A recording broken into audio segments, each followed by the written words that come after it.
Economics में methodology of economics as a social science एक topic आता है जो कि काफ़ी इंपॉर्टेंट है। और जब भी आपको पूछा जाए कि इकोनॉमिक्स की मैथोलॉजी क्या है एज अ सोशल साइंस, तो आपको किस हिसाब से अटेम्प्ट करना है, उस हिसाब से मैंने शॉर्ट वीडियो में आपके साथ डिस्कस करने के लिए पूरा का पूरा एक टॉपिक तैयार किया है। चलिए शुरू करते हैं without wasting any time. Economics is considered a social science because it studies human behaviour in relation to production, distribution and consumption of goods and services. Economics को हम सोशल साइंस इसलिए कहते हैं क्योंकि ये ह्यूमन बिहेवियर के साथ related है कि ह्यूमन बिहेवियर के रिलेटेड हम कैसे प्रोडक्शन करेंगे, डिस्ट्रीब्यूशन करेंगे और गुड्स एंड सर्विसेज की कंजम्पशन करेंगे। It's methodology combines scientific methods with social understanding. ये जो इकोनॉमिक्स है, ये साइंटिफिक जो तरीका है, साइंटिफिक मेथड्स हैं, उसको सोशल अंडरस्टैंडिंग के साथ मिक्स करके स्टडी करने की कोशिश करती है। इसी वजह से इकोनॉमिक्स को सोशल साइंस भी कहा जाता है। अब इसकी मेथोलॉजी क्या है वो मैंने पॉइंट वाइज एक्सप्लेन की है। सबसे पहला, observation and identification of problem. तो इकोनॉमिस्ट सबसे पहले क्या करते हैं? Economists first observe real world economic activities like unemployment, inflation और poverty and identify problems that need analysis। तो सबसे पहले इकोनॉमिस्ट आइडेंटिफाई करते हैं कि रियल वर्ल्ड में क्या क्या काम चल रहे हैं और क्या क्या प्रॉब्लम्स है, और एक बार प्रॉब्लम्स को आइडेंटिफाई कर देते हैं तो फिर उसको सॉल्व करने की कोशिश करते हैं।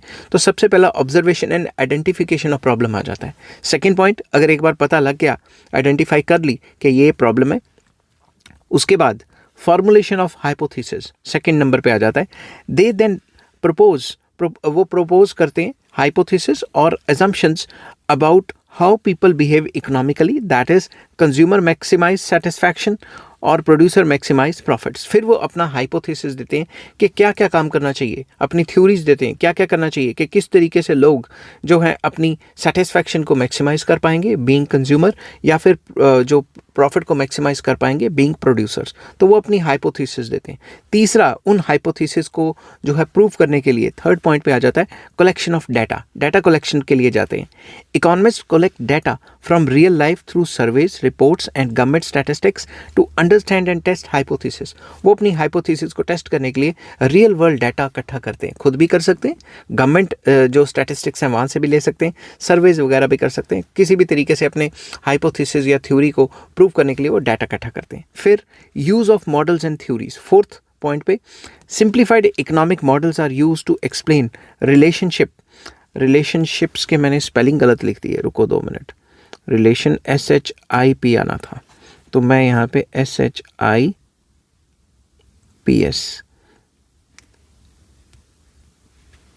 तो वो रिलेशनशिप्स देखने की कोशिश करते हैं और रिलेशनशिप के हिसाब से प्रिडिक्शंस बनाते हैं। तो एक बार डाटा इकट्ठा कर दिया, उसके बाद उन्होंने मॉडल्स का यूज़ करना है, सिंपल इकोनॉमिक मॉडल्स का यूज़ करके वो अपने रिलेशनशिप्स को एक्सप्लेन करने की कोशिश करते हैं और प्रिडिक्शंस करने की कोशिश करते हैं। फिफ्थ पॉइंट आ जाता है testing and verification.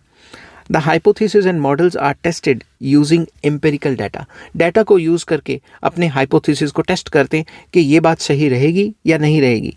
If they fit reality, they become part of economic theory. If not, they are modified. वो अपने डाटा, जो भी उन्होंने डाटा इकट्ठा किया है, उसके ऊपर वो अपना मॉडल लगाने की कोशिश करते हैं, हाइपोथेसिस लगाने की कोशिश करते हैं, और अगर वो सही में सही बैठ जाता है तो वो एक नई थ्योरी की शेप बन जाती है, और अगर वो सही नहीं बैठता तो उसको थोड़ा सा मॉडिफाई करके थ्योरी बनाने की कोशिश करते हैं। नेक्स्ट आ जाता है generalisation and law formation. After repeated testing, economic laws और प्रिंसिपल्स आर फॉर्म्ड।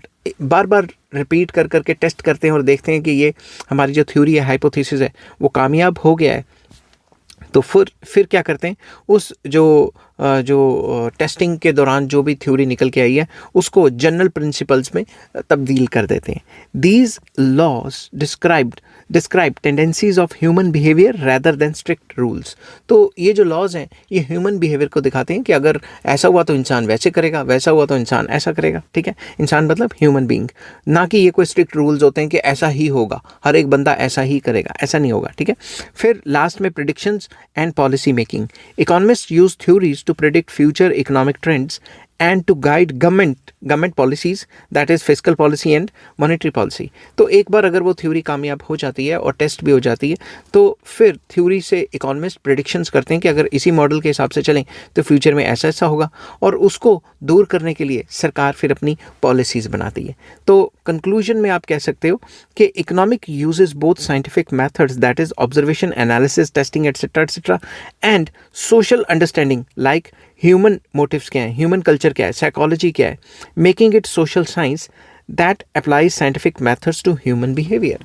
तो इकोनॉमिक्स जो है साइंटिफिक मेथड्स का इस्तेमाल करके ह्यूमन बिहेवियर पे उस पर कैसे एप्लीकेशन होगी उसको स्टेप बाय स्टेप करने की कोशिश करती है, इसीलिए इकोनॉमिक्स एक सोशल साइंस है। आई होप ये वीडियो आपको पसंद आई होगी। अगर पसंद आती है तो please like, share and subscribe. Take care, bye bye.